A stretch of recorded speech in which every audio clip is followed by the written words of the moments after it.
Ne nous regardez pas, rejoignez-nous. Oui, il y avait du monde dans les rues, mais moins que la semaine dernière. Ce mardi, notre équipe est partie à la rencontre des manifestants, persuadés de se faire entendre et faire bouger le gouvernement. Pour moi, c'est pas du tout une réforme, c'est un retour en arrière. Et donc, c'est regrettable qu'il y ait si peu d'écoute de l'opinion publique. J'ai l'impression, je crois savoir que à peu près 70% des gens sont contre cette réforme des retraites.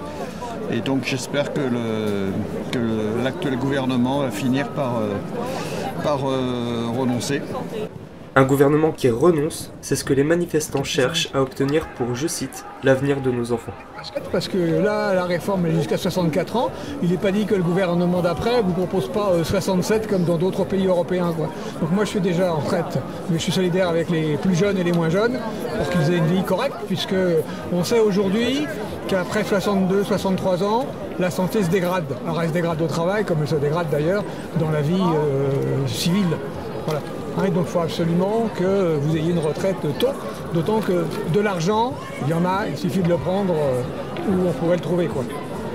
Les jeunes, les moins jeunes, les travailleurs et les retraités, le peuple descend dans la rue et les députés de la France Insoumise ont décidé de suivre ce mouvement, car il est la question d'opposition primordiale selon la NUPES.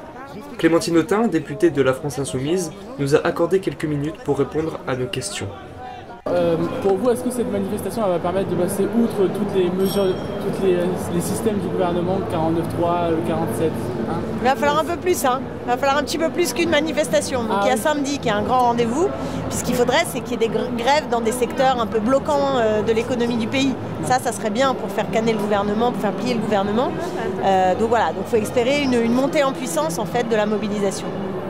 Est-ce que vous pensez que déjà cette mobilisation elle est historique ou est-ce que vous pensez qu'on peut encore aller plus loin mais déjà c'est historique? Elle est tout à fait historique. C'est déjà un bon bras de fer qui est enclenché, mais on n'y est pas encore pour faire reculer. Donc encore un petit effort, mais là j'ai vu ce matin qu'il y avait des facs qui étaient bloqués, des lycées qui étaient bloqués. Et donc ça c'est la bonne nouvelle, c'est que si la jeunesse s'en mêle sérieusement, ça peut prendre.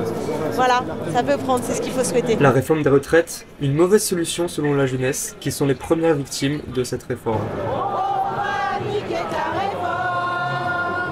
On est venu ici parce qu'on trouve ça important quand même de manifester contre une réforme des retraites qu'on trouve pas forcément avantageuse pour personne, pas égalitaire. Voilà, je trouve que c'est important, nous les jeunes, qu'on se manifeste aussi, parce que c'est notre avenir aussi qui est en jeu et on pense quand même aux autres. Et voilà, je trouve ça juste normal.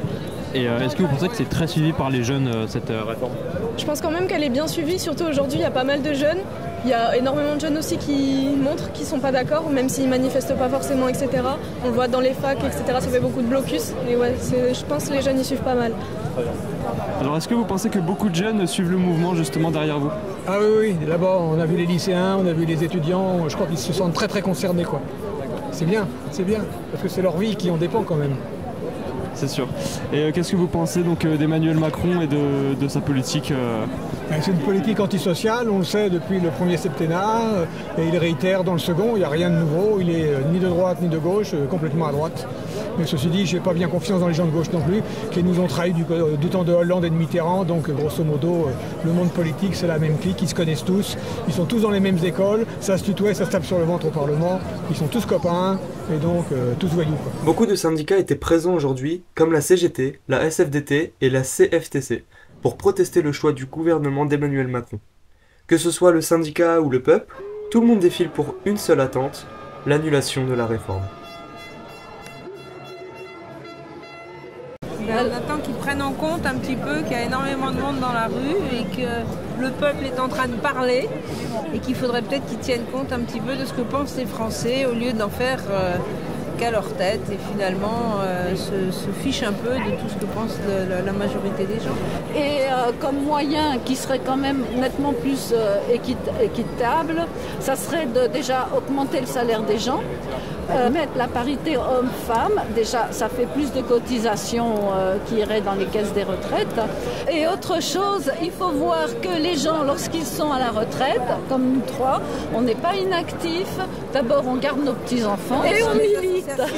Malgré cela, les Français cherchent une autre solution dans le désespoir de ne pas gagner la bataille. Ce qui me dérange depuis plusieurs mois, c'est qu'on est dans l'opposition et non pas dans la proposition.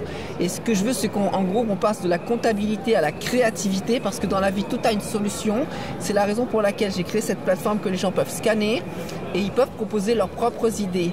Or, tout, comme je vous dis, peut être solutionné. Donc voilà, moi j'ai déjà fait un certain nombre de propositions, comme par exemple une carte de fidélité pour obtenir des points de retraite, par exemple, pour finalement avoir une retraite digne à 60 ans et passer à une autre vie à 60 ans.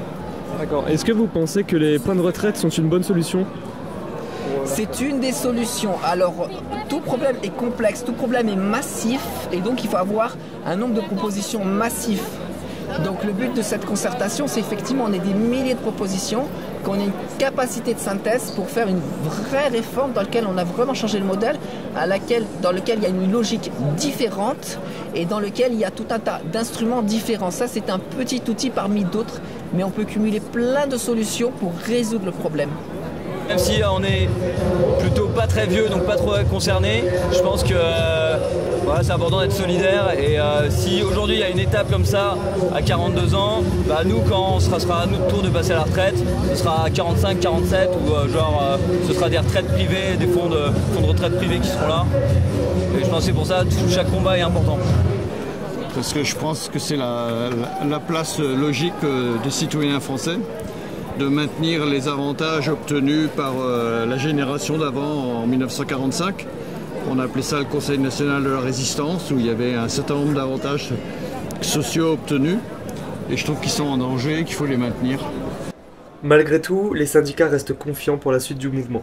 Et même si le gouvernement affirme entendre cette contestation, il considère que c'est aux députés de modifier le projet de loi.